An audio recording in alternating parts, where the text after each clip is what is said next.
YCP నాయకులను చూసి భయపడాలా? ఎందుకు భయపడతాం? ఎవరికైనా దమ్ము ధైర్యం లేకపోతే ఈ సమాజంలో మనకు బతికేందుకు? నేను మీకు ఉన్నదే అన్ని తెగించి వచ్చాను. మీ గుండెల్లో ధైర్యం నింపడానికి వచ్చాను. ధైర్యం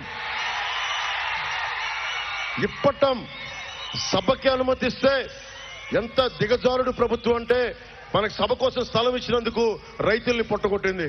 రైతులు ఇళ్లు కూల్చేశారు. రోడ్డు అవసరం లేని కాడి చోట రోడ్లు కూల్చేశారు. ఎవరన్నా మాట్లాడితే బెదిరిస్తారు. ఈ బెదిరింపులు ఆగిపోతాయి కరెక్ట్గా 9-10 రోజులే, అంత మించి ఇంక లేదు. మన పోరాటానికి నేను పార్టీ పెట్టినప్పుడు నాకు నిజంగా తెలియదు ఎంతకాలంకి అధికారం వస్తుందో నాకు తెలీదు.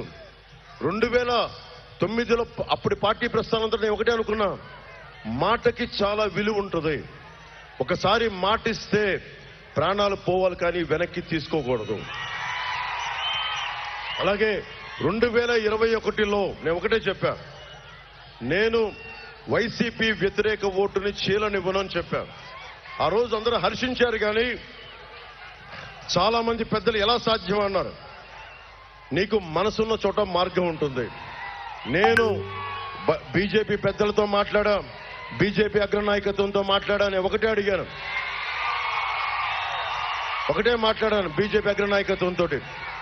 మాకు తెలంగాణ నుంచి విడిపోవాల్సి వచ్చింది. ఆంధ్రప్రదేశ్కి ఏదైనా చేసుకుందామంటే మాకు ఇబ్బందులు ఉన్నాయి. దాన్ని ఏదన్నా కొంచెం ముందుకెళ్ళి తీసుకెళ్దామంటే వైఎస్ జగన్ వచ్చాడు, అందరినీ బెదిరిస్తాడు. ఎక్కడెక్కడి నుంచో కూర్చొని కిరాయి ముక్కలను తీసుకొస్తాడు.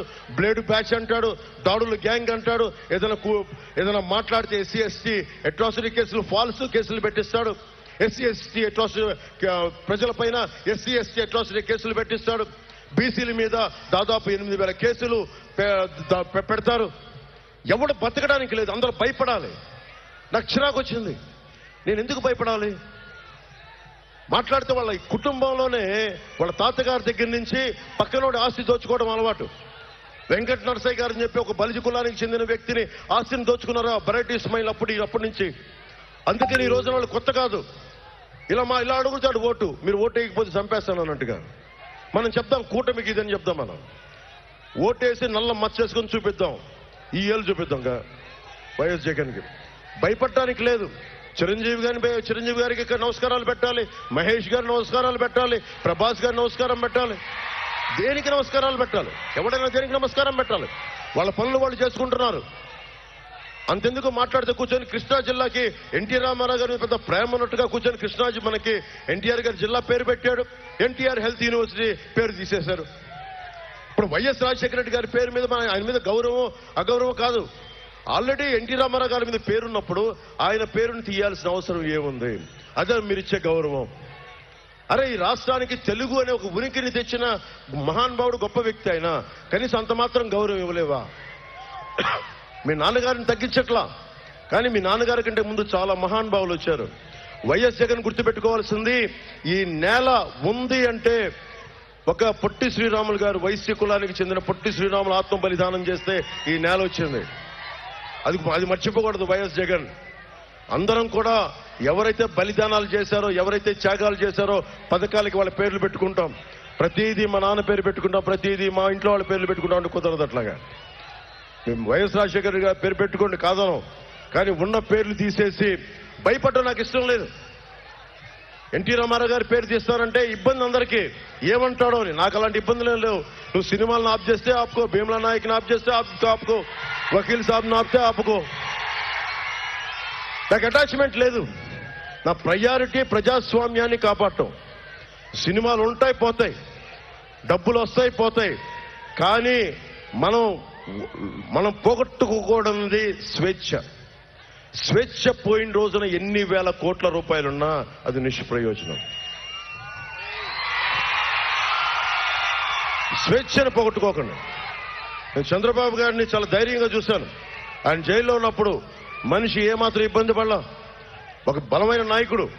ఆయన ఎంత కష్టాలున్నా కూర్చోబెట్టి చూద్దాం సార్, భరిద్దాం కళ్యాణ్ గారు కూర్చుంటే నాకు నిజంగా అనిపించింది, ఈ వ్యక్తికి మనం అండగా ఉండాలి. అజెండా తీసాం, ఈ వ్యక్తికి కొంచెం కిందకి దించి ఈ వ్యక్తికి అండగా ఉండాలి. ఎందుకంటే 4 దశాబ్దాలు మనం విభేదాలు ఉండొచ్చు కానీ తెలుగుదేశం పార్టీతోటి ఒక చెట్టంత నాయకుడిని అలా జైల్లో కూర్చోబెట్టడం నాకు నిజంగా ఇబ్బంది అనిపించింది. 5 సంవత్సరాల మీద బెయిల్ ఉన్నాడు, 5 సంవత్సరాల నుంచి బెయిల్ మీద ఉన్నాడు ఈ ముఖ్యమంత్రి. మీకు ఈ పాస్పోర్ట్లు కావాలా? ఏసీబీ మీద తన ఆధిపత్యం, జైల్లో ఉండొచ్చున్నాడు, ఇంకా బెయిల్ మీద తిరుగుతున్నాడు. మీకు పాస్పోర్ట్లు కావాలా, మీకు డ్రైవింగ్ లైసెన్సులు కావాలా, అధికారులని లంచాలు తీసుకుంటాను లేదని చేసేవాడు ఎవడు?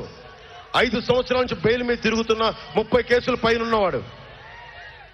ఇది మనం ఆలోచించాలి. యువతకి మీరు చూస్తుండగా పెద్దవాళ్ళు అయిపోతారు.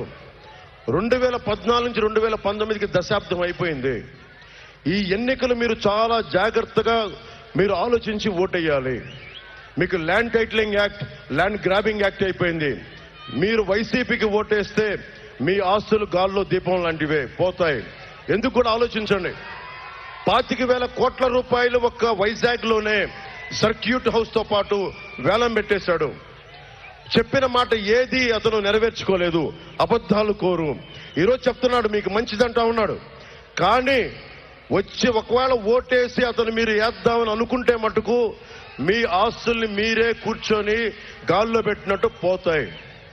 అందుకని వైసీపీ మద్దతుదారులకి మరీ చెప్తున్నాం, మీరు ఎస్సీలు కావచ్చు, ఓసీలు కావచ్చు, బీసీలు కావచ్చు, ఎస్టీలు కావచ్చు, మైనారిటీలు కావచ్చు, ఎవరైనా సరే వైఎస్ జగన్ కనుక వైసీపీ కనుక మీరు ఓటేస్తే మీ ఆస్తులకి మీరే హక్కు తీసేసుకుంటున్నారు. అందుకని దయచేసి ఆలోచించుకోండి మీరు కూడా. అలాగే యువతకి ప్రత్యేకించి రాగానే మెగా డిఎస్సిని విడుదల చేస్తాం. అలాగే మనకి ప్రతి సంవత్సరం కనీసం 4 లక్షల ఉద్యోగాలను టార్గెట్ చేసాం. ఒక 20 లక్షల ఉద్యోగాలు రావాలి యువతకని. అలాగే ఆక్వా రంగానికి మనం వ్యర్థాలని మనం కలిసి గ్రౌండ్ లో పెట్టేస్తున్నాం. దానికోసం ఒక ప్రత్యేకమైన ఆలోచన చేస్తా ఉన్నాం. దాంతోపాటు తాగునీరు, రక్షిత తాగునీరు ప్రధానమంత్రి గారి పథకం ఉంది.